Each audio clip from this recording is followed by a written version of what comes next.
안녕하세요. 백두산 금융연구소의 백두산입니다. 10월 24일 화요일 오후 3시 37분입니다. 미국과 유럽 증시는 어제 금리가 조정을 보이면서 하락이 둔화가 됐습니다. 하지만 의미 있는 매수세는 등장하지 않았죠. 전반적으로 약세 유지하고 있습니다. 오늘 아시아장은 아침에 분위기가 좀 굉장히 안 좋았거든요. 그렇지만은 보시다시피 이렇게 장 막판 되니까 다 회복하는 모습입니다. 결과적으로 이런 모습 전반적으로 미국과 유럽 똑같다고 보시면 되겠습니다.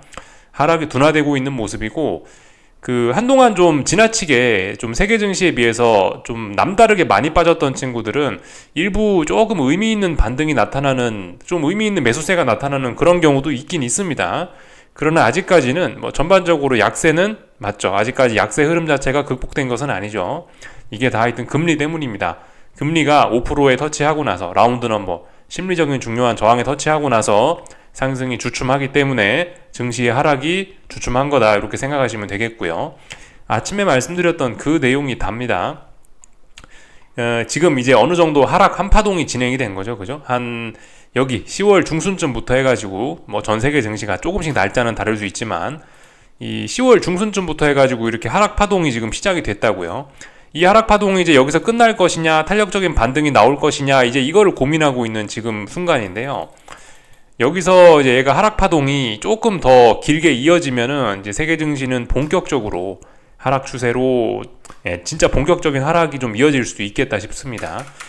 만약에 이제 여기서 좀 반등이 나오거나 해서 이번 이 하락 파동이 좀 여기쯤에서 일단락 되거나 반등이 좀 나오거나 그런다면은 또 세계 증시는 또 어떻게 될지도 알 수 없는, 그냥 또 평화를 되찾을지도 모르겠어요. 물론 여기서 반등을 한다라고 해서 반등이 엄청 강할지 아직 그런 건 이야기할 수는 없지만은, 일단 확실한 것은 여기 이번 하락 파동이 여기서 길어지게 되면은 세계 증시는 이제 본격적인 하락장으로 전환될 수 있다. 만약 근데 여기서 반등이 나오면은 다양한 가능성이 이제 열려 있는 거죠. 그죠? 이렇게 생각하시면 되겠습니다. 여기서 반등이 나온다라고 해서 대세 상승이다, 그것도 아닌 거고, 반등이 나오고 나서 박스권이 나올지 옆으로 기다가 또 빠질지 어떻게 될지 모르는 거고, 일단 하여튼 지금 상황에서 조금 확률 높은 거는 그겁니다. 여기서 이 하락 파동이 지금 잠깐 일시정지 정도 돼 있는데, 의미 있는 반등까지는 아니고 일단 멈춰 있는데, 여기서 이게 연속적으로 또 빠져버리면 그러면 이제 전 세계 증시는 본격적으로 좀 분위기가 어두워질 수 있다, 그 정도 생각하시면 되겠습니다. 제가 그래서 요즘에 시장 변동성이 좀 워낙 커지다 보니까 굉장히 단기적인 이야기를 좀 많이 하고 있는데요. 하는 이야기들이 2거래일 3거래일 뒤의 이야기, 이런 굉장히 단기적인 이야기를 하고 있는데, 하여튼 이런 이야기를 들으실 때 좀 걸러서 잘 들으셔야 됩니다. 이게 지금 제가 이런 식으로 이야기를 드리는 거는, 이거는 미래를 예측하고 그런 게 아니에요. 이거 여러분들 보고 단기 매매 하라고 말씀을 드리는 게 아니에요.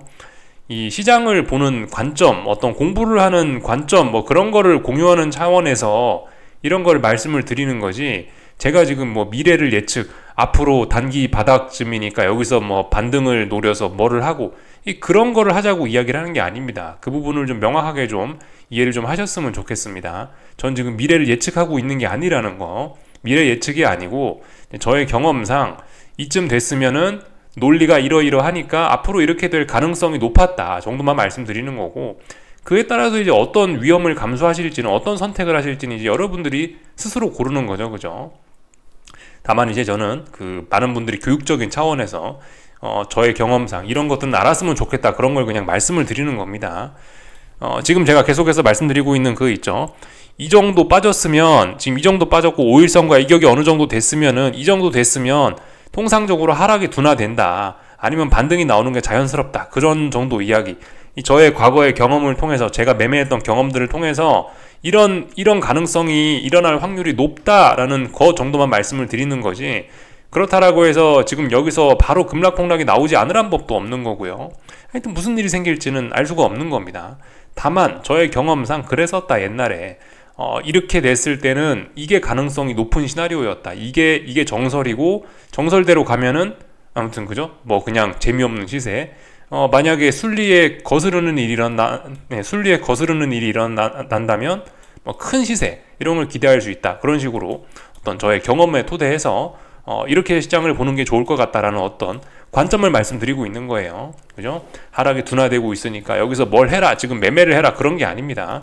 이 부분을 좀 명확하게 잘 이해하셨으면 좋겠습니다. 저는 미래를 예측하고 있는 게 아니고 예전에 이런 조건이 나왔을 때 이렇게 될 확률이 높았었다 라는 이야기만 드리고 있는 거예요. 어떻게 활용을 하실지는 본인들의 선택에 달려 있는 겁니다. 여러분들의 선택에 달려 있다 말씀을 좀 드리고 싶습니다. 저는 그래서 지금 예측을 하고 있는 게 아니기 때문에 맞췄다 틀렸다 이런 이야기를 할 가치도 없는 거예요. 그런 이야기를 할 수가 없는 겁니다. 지금 제가 지금 맞추고 틀리고 이런 게 아니에요. 저는 뭘 지금 예측한 적이 없기 때문에 뭘 맞춘 것도 없고 틀린 것도 없고 그냥 그런 거예요. 저는 일단 아무것도 안 하고 그냥 가만히 있을 뿐입니다. 그래서 여기까지 일단 좀 말씀을 드렸고요. 하여튼 오늘 전반적으로 그래서 하락이 둔화됐다. 일부 좀 많이 빠졌던 증시들은 약간 의미 있는 반등의 신호가 나타나기도 했다. 의미 있는 매수세가 나타나긴 했다. 그 정도 이야기를 드리고 있습니다. 그래서 특별한 이슈는 없는 가운데 하여튼 하나씩 좀 살펴보자면요. 중국 증시 좀 반등이 좀 나오긴 나왔는데 아직까지는 이거는 하락이 둔화된 거 정도로만 좀 말씀을 좀 드리겠습니다. 중국 증시 보시면은 지난번 어떤 중요했던 이런 전저점 자리 지지력의 영향을 받는 자리에서 급락 이후 전일 하락을 지금 되돌리지도 못한 상황이기 때문에 이 정도는 그냥 하락이 둔화됐다 정도로만 보시는 게 좋을 것 같습니다. 상승률은 좀 나왔죠. 그렇지만 이 의미 있는 반등이라고 하긴 좀 어렵습니다. 오히려 의미 있는 반등이라고 하는 거는 제 생각엔 코스피가 혹은 코스닥이 조금 의미 있는 반등이 나왔다라고 할 수 있을 것 같아요. 최소한 전일 하락했던 거는 다 되돌리지 않았습니까? 전일 고점 분명히 넘어섰죠. 그렇기 때문에 또 그리고 긴 아랫꼬리와 이런 걸 보시면은 이런 거는 의미 있는 매수세라고 할 수 있을 거고요. 이 정도 매수세를 기반으로 했다면은 조금 탄력적인 상승도 기대를 할 수 있긴 있는데요. 근데 문제는 탄력적인 상승을 하려면 제가 봤을 때는 지금 여기 320 저항을 넘어가야 됩니다. 320 저항. 320은 직전 저점이기도 하고요. 그리고 지난번에 어떤 붕괴됐던 그런 자리이기도 하죠. 하여튼 그래서 탄력적인 반등을 하고 싶으면 320을 돌파한착해야 탄력적인 반등도 기대할 수 있을 것이다 싶습니다. 그래서 조금 의미 있는 매수세, 더 이상 이제 하락은 좀 어려울 수 있겠구나. 일단 하방 경직 이 정도는 이야기할 수 있을 것 같고요. 이런 상황에서 일단은 어쨌든 근데 전반적인 이런 하락세는 어쨌든 유효하긴 한 거고요. 이거 양봉 하나로 완전히 이 하락을 극복하고 올라오는 건 아니고요. 아직까지 하락세는 유효한 가운데 하방 경직성 정도를 만들어냈구나. 그냥 이 정도 생각하시면 될 것 같습니다. 그래서 하여튼 이 중요한 시기에 이제 왔죠. 여기서 오늘의 상승이 속임수여가지고 오늘의 반등이 속임수여서 이 하락 파동이 연장이 돼버리면 굉장히 또 말씀드렸다시피 이제 본격적인 하락장 이런 걸로 좀 들어갈 수가 있는 거고요. 그나마 여기서 좀 반등해주면 그래도 어떻게 될지 모르는 그런 구간으로 가는 거고요. 박스권이 될 수도 있고 좀 많이 올라올 수도 있고 어떻게 될지도 모르는 그런 구간으로 가는 거죠. 조금 의미 있는 매수세가 나온 거는 코스피, 코스닥이긴 하다. 코스피, 코스닥이 이렇게 좀 많이 빠진 거는 제 생각에는 그냥 어떤 기술적인 이유 때문에, 투기적인 이유 때문에 그런 것 같습니다. 한국 증시가 조금 좀 유달리 강하게 좀 많이 빠졌다라는 생각이 좀 들긴 해요.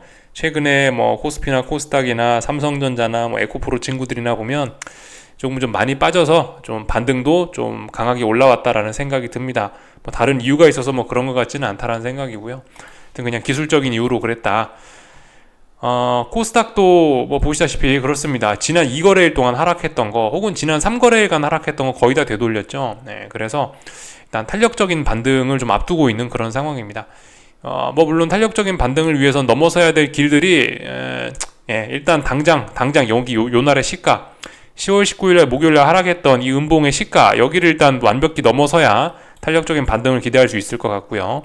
거기를 넘어서더라도 문제는 여기 보시면 지난번 직전 저점 영향력 받는 어떤 저항이 또 있기 때문에 하여튼 굉장히 부담스러운 상황이긴 합니다. 근데 분명히 어쨌든 오늘 한국 양대 지수는 이 당분간 일단 단기적인 하락은 좀 제한을 한 거예요. 의미 있는 매수세가 등장했기 때문에. 조금 전에 중국 증시와의 차이점은 그겁니다. 중국 증시는 하방 경직성 그런 이야기를 하기는 좀 부담스럽고 어쨌든 한국 증시는 중국 증시보다는 조금 전에 보셨던 중국 증시보다는 조금 강한 정도입니다. 아직까지 얘도 탄력적인 반등 그런 이야기를 하기는 조금 어려운 상황입니다. 그래서 하락이 둔화되다가 이제 의미 있는 매수세까지 등장한 한국 증시입니다. 하지만 이 움직임이 속임수로 밝혀질 수도 있는 겁니다. 아직까지는 전반적으로 하락세가 우세하다 보시면 되겠습니다.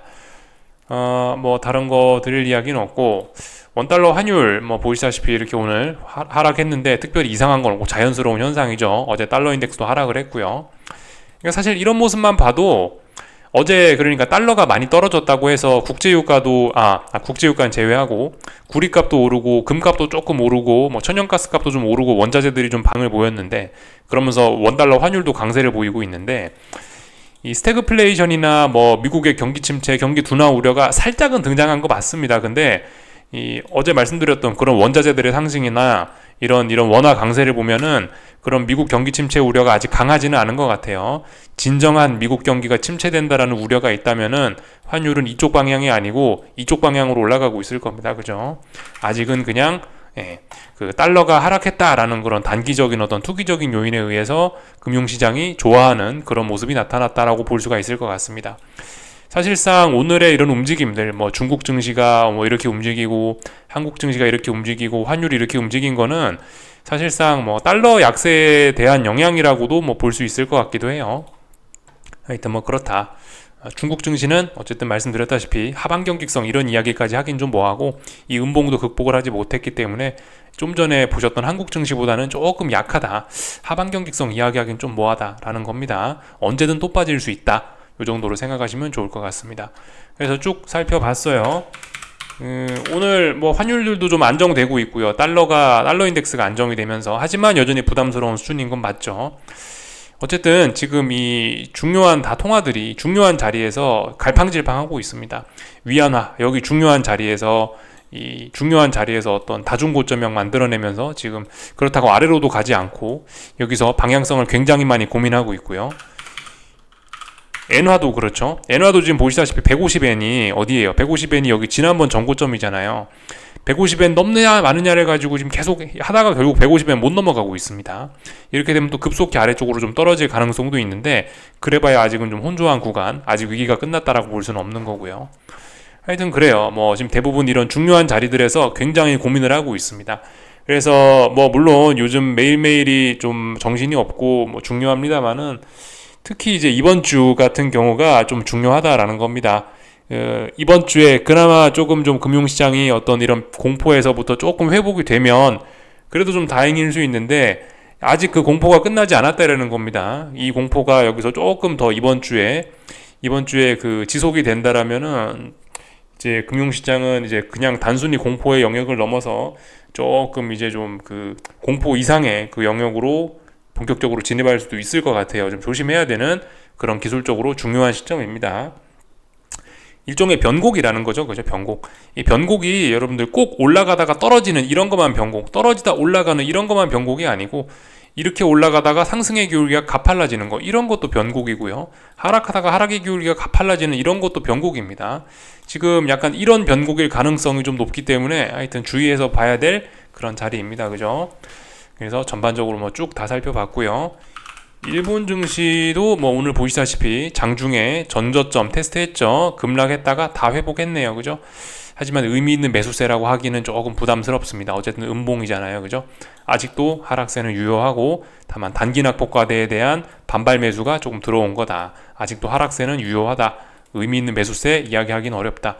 오늘 의미 있는 매수세가 등장한 거는 좀 한동안 좀 지나치게 많이 빠졌던 한국 증시 정도가 의미 있는 매수세가 등장하긴 했다. 이 정도 보시면 될 것 같습니다. 그래서 이제 확인해야죠. 그죠? 오늘 어쨌든 장중에 다들 단기 낙폭 과대 이런 걸로 인해서 장중에 저점 매수세, 어떤 저가 매수세가 유입이 되긴 했는데 진짜인지 우리 검증을 해볼 필요가 있겠습니다. 그죠?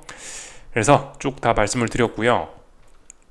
유럽 증시 이제 개장 예정인데, 유럽 증시 일단 보시다시피 상승 출발 예정입니다. 다들 이제 아직까지는 그냥 하락이 둔화되는 정도인 거고요. 탄력적인 반등을 또 고민을 좀 할 수 있는 그런 시점인 것 같아요. 그죠? 탄력적인 반등이 올라올 거냐 말 것이냐, 이제 그런 거를 기대하는, 그런 거를 고민하는 어떤 변곡 자리입니다.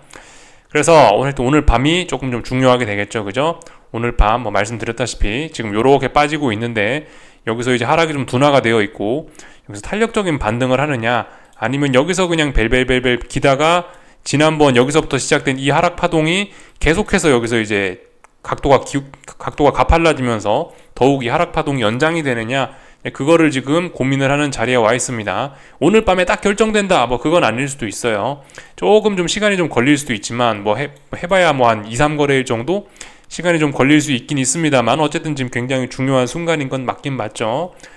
제가 오늘 아침에 드렸던 그 이야기 잊으시면 안 되겠습니다. 특히 나스닥 같은 경우는 아직까지도 이 지난 상반기에 상승했던 거를 완전히 끝낸 건 아니기 때문에 여기서 좀 이례적인 하락세가 보여야, 그죠? 이번에 하락 파동이 반드시 연장이 돼야, 이번에 연장이 돼야, 그래야 이제 얘가 하락 추세로 완전히 좀 전환이 될 수 있다고요. 그래서 아무튼 오늘 밤 뭐 내일 밤 요렇게 해서 좀 계속해서 좀 시장을 집중해서 우리가 볼 필요가 있겠습니다. 그래서 오늘 밤에는 무슨 이벤트가 있냐, 사실 오늘 밤엔 뭐 특별한 이벤트가 없고요. 오늘 밤이 끝나고 이제 내일 아침에 마이크로소프트와 구글과 뭐 이런 실적들이 발표가 됩니다. 이런 것들이 좀 시장에 영향을 미치겠죠, 그죠? 그래서 하여튼 중요한 자리다, 기술적으로 중요한 자리다라는 거. 그리고 잊으시면 안 되는 게, 아직 금리의 상승이 완전히 끝났다라고 보기는 조금 좀 그렇다. 여기가 중요한 저항인 건 맞는데, 중요한 저항으로 확인한 건 맞는데, 근데 아직 좀 의미있게 의미있게 뭐가 끝났다, 이 상승이 완전히 끝났다라고 이야기하기 굉장히 좀 껄끄러운 그런 면이 있습니다. 지난 상반기에 나스닥 오르는 그런 모습을 좀 보는 것 같긴 해요, 그죠? 지난 상반기에 나스닥 얼마나 강했습니까? 그 나스닥의 모양을 좀 보는 것 같긴 해요. 나스닥 차트 한번 확인들 한번 해보세요, 그죠? 옛날에 이렇게 강했던 추세가 아직도 잘 버티고 있는데, 야, 지금 금리가 지금 여기서 이렇게 꺾이란 법이 있냐?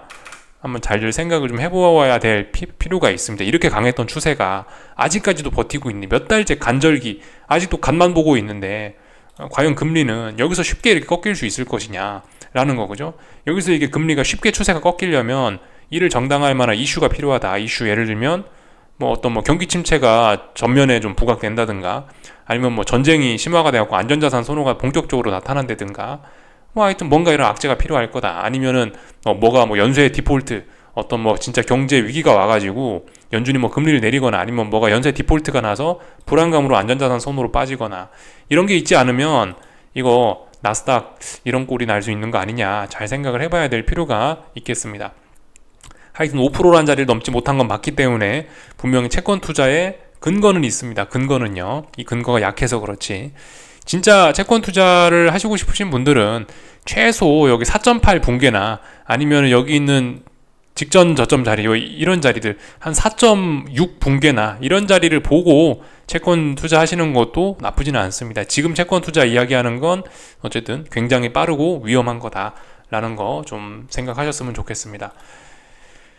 그래서 다 말씀드렸고요. 오늘 밤 그래서 중요하죠, 그죠? 오늘 밤 탄력적으로 반등 올라오면 나스닥은 안 빠질 가능성도 좀 높은 거다, 이 정도로 생각하시는 게 좋고, 하여튼 계속해서 시장이 좀 하락을 할 거면은, 하여튼 계속해서 좀 이번에 이 아슬아슬하게 이번 하락 파동이 좀 연장이 되는 게, 물론 지금 단기적으로 좀 많이 빠져갖고 좀 피로감이 있습니다. 벌써 하락이 둔화되고 있으나, 이 하락이 둔화된 게 아슬아슬하게 좀 계속해서 좀 더 연속적으로 좀 갈 필요는 있다. 만약에 시장이 본격적으로 하락할 것이라면요. 그게 아니라면 뭐 탄력적인 반등이 나오거나 하겠죠, 그죠? 지금 이게 제가 말씀드리는 게 뭐 오늘 밤에 빠진다, 제가 뭐 오늘 밤에 뭐 오른다, 이거를 예측하는 게 아니죠, 그죠? 이거 잘 생각하셔야 돼요. 저는 뭘 예측한 적이 없어요. 이런 점들 좀 잘 생각해 보시고, 보이는 대로, 그죠? 우리는 보고 대응을 하는 거예요. 지금 상황에서 예측을 통해서 뭔가를 하기에는 좀 굉장히 좀 어려운 그런 실정이 있습니다. 그래서 뭐 좀 쭉 말씀드려 봤습니다. 아침에 사실 좀 많은 이야기를 했던 터라서 사실 오후 영상에는 별로 이렇게 할 이야기가 없네요, 그죠? 지켜보고 대응하자, 뭐 이 정도 이야기 드리면 될 것 같습니다. 여기까지 하겠습니다. 궁금한 거 리플 남겨주시고요. 내일 아침에 뵙도록 하겠습니다.